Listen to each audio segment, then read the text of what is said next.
Alrighty, everyone, welcome back. We just talked about the Ohio State and Michigan spring games. Those are going to be broadcast on Fox, the first nationally televised spring games of all time. So, very, very cool story there. But let's get into some slogans for the contenders going into this year. There are tons of teams that have huge years ahead of them in 2024 for totally different reasons. And we're going to jump into some of the big time contenders and give them kind of a saying to go back to, something that can kind of define their season into, or their off season into the 2024 season. But let's start with the big dogs. Let's start with Georgia, the team that a lot of people, including myself, are considering the number one team in the country going into spring and into the 2024 season. What I came up with is back to business. I think Georgia obviously won 29 games in a row before that loss to Alabama in Atlanta. They were a couple of plays away from possibly winning that game. They are back to being kind of the hunters, the place that Kirby Smart is more than comfortable instead of being the hunted. Obviously, they are still a major program in this country, but not being the reigning champions definitely does help with that a little bit and helps with the motivation. I think we talked about, I feel like this time last year, a lot of people were poking fun at Kirby for the motivation tactics that he used to get that repeat, whether it was no one believes in a team that just won the championship or any of that type of stuff. Now he has a message that actually makes sense. You were knocked off the mountaintop. What are you gonna do to get back there? What are you gonna do to put yourself in a position to be the team back up top, be the team with the target on their back? Because although you love being the hunters and not the hunted, but at the end of the day, being the team with the target on your back is not too bad of a thing either, because it means you're at the top. So I think Georgia, the messaging is very, very clear. They know who they are. They know exactly the standard over there. The foundation is fully set. Everything is perfect over there, pretty much down to the nutrition plan. But at the end of the day, I think they need to get back to the way that they should be playing football in their eyes, which is competing and winning national titles year over year. And obviously, they weren't too far away in 2023, but the motivation that Kirby Smart will be bringing into 2024 will be absolutely for real. I think Georgia has a huge chance in 2024 to not only, get back on top of the sport, but also become the new team that everyone's scared of whenever they match up against them. We talked about Bama throughout this last decade. It's been a terrifying run where a lot of teams, when you match up against Bama, just seeing that on the schedule is a scary thing.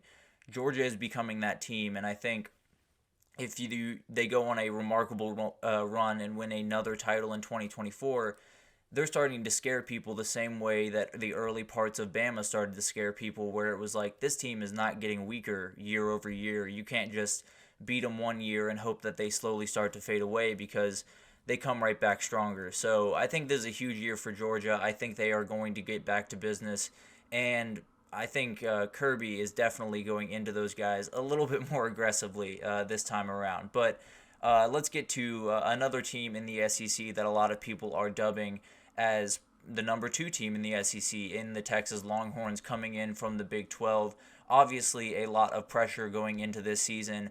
For me, the slogan is, we aren't going anywhere. It's all about Texas just being where they are currently, which is at one of the most premier spots in the sport. So Texas hired Steve Sarkisian back in 2021 after he had that remarkable year with Bama in 2020, and it's been a pretty steady climb since he's gotten there. Obviously, year one was bad on and off the field. That was an entire nightmare with a ton of crazy things happening around them that were sometimes out of Steve Sarkisian's control. But year two was a little bit up and down. Finished 8-5. Did not necessarily have the year that they wanted, but still made a marketable step forward. Year three obviously was a breakthrough year. Got to the playoff, 12-2. Missed out on the trip to the national title by mere inches on that Adonai Mitchell catch in the corner of the end zone. So everything has been trending in the right direction. But the thing is, everyone has been talking about Texas being back, and Texas, obviously poking fun at Texas fans, and I totally understand that throughout this time. But the whole thing for Texas fans has never been about being back. Obviously, you want to be in the conversation, but it's about staying a while. You have no desire to just be back for a second, because that's exactly what they were back in 2018 when Sam Ehlinger said those infamous words at this point, and created this narrative around Texas. But I think they want to stick around, and this year is going to be the year where they show that, and it is absolutely full go. I mean, they have pretty much everything that they could want in place. Steve Sarkisian, I feel, is the coach. I think they obviously missed on Charlie Strong, and they missed on Tom Herman. I think they've hit on this guy, and this year would be a huge thing to totally solidify that, not just make it, a 90% sure they hit on this guy, but 100% sure. And then the quarterback's in place. The O-line should be elite. The wide receiver group is wildly talented with tons of speed. The defense has tons of talent all across the board and is continuously getting better. If they fall short in 2024, the idea that Texas maybe can't handle the SEC might just be true. There might be some reality to that, whether it's, Steve Sarkisian not being able to handle the pressure of being a SEC head coach, or the team just not being at that position. But 2024 is a huge year. If they can capitalize, the message is very clear to the rest of college football that they aren't going anywhere, and they have no intention of letting anyone, tell them that they're going to fade off into oblivion, because they're ready to compete every single year. So 2024 for Texas is a message-sending year, in my opinion. You showed that you can get up to the top. Now you have to show that you belong there and you're going to stay there. Finally, let's get to Bama out of the SEC. Then we have 3 Big Ten teams for you. Bama, mine is very, very simple. If you aren't with us, you're against us. Bama has been going through a ton of change. It started with Nick Saban leaving, and then players left in droves. Just tons of guys finding their way to other programs. The new regime obviously has done a really good job, all things considered, handling all of that. But the reality is there's still some anger in this team for all of the guys that are leaving, for some of the energy around them, a lot of people writing them off, not even putting them in their top 10 going into this year. So the motivation is easy for this Bama team. It's very, very clear. People are saying that it was Nick Saban. People are saying that Saban was Bama, and if he's gone, then Bama leaves. So that should get every single player's blood boiling. That should get everyone ready to play, and that should make the motivation talks for Kalen DeBoer very easy. So this is a huge turning point for the future of Bama football, in my opinion. The question is, obviously, is Nick Saban really Bama football? Was he really that big of a piece where everything around him was that important to where when he walked away, stuff starts to crumble? Or is this Bama? Are they the same Bama year over year, and can they sustain success even with, the head man walking out the door? So it'll be a really interesting year for Bama. But let's jump over to the Big Ten. We got 3 teams for you, and let's start with Ohio State. It's very simple. It's do or die. This season is as important of a season as I've seen for a specific team in a really long time. Ohio State is in a position where you've lost 3 in a row to Michigan. Your head coach is under a lot of fire. You just hired a new AD who is not too afraid of taking a big splash and maybe firing a coach and going after someone else, in Ross Bjork from Texas A&M. So there's a lot of pressure on this team, and the question is, will these guys crack under the pressure, or will they fully take advantage of it and be the team that they're capable of being? And the big thing is, Will Howard needs to be on the money. He needs to be the quarterback play that Ohio State has gotten used to with guys like C.J. Stroud, Dwayne Haskins, all the remarkable guys that have come through that program. He needs to get at least around that level. He doesn't need to be, the remarkable C.J. Stroud or Justin Fields or any of those guys that absolutely lit the world on fire, but he needs to be efficient. He needs to have the traits that Kyle McCord lacked in consistency and accuracy and all of the little things that will make this team go, because the talent around him is plenty good. There's no doubt about that. And then the Ohio State defense is going to be the tone setters for this team. It's no longer the Ohio State team that is going to score you out of the building and then just hope that they come out on the winning side of a 50-48 game. they're going to punch you in the teeth, and they need to, because there are so many impressive guys on this defense.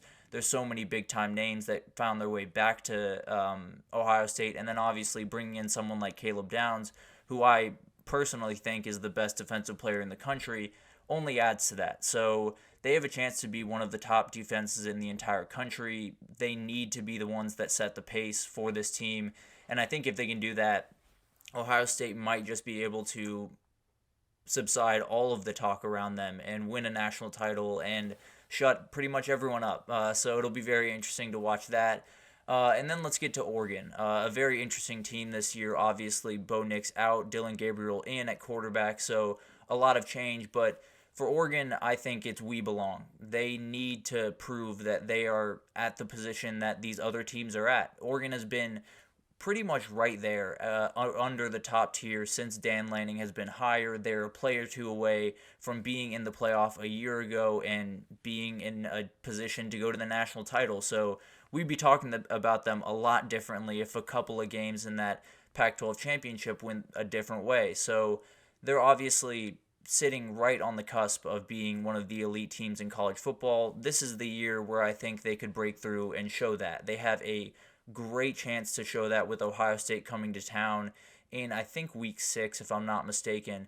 If they can win that one, they take a hold of the Big 12, they take a hold of one of the bigger conferences in all of college football, and that means you have a big hold on college football. So it would be a huge turning moment for that program, a huge turning point for Dan Lanning's coaching career, and it would just show to everyone that Oregon is not, the team that is going to be sitting on the outside looking in every single year. They're going to break through and not only, be able to break through one year or be able to catch lightning in a bottle, but be a team that actually belongs up atop and can compete with those teams year over year.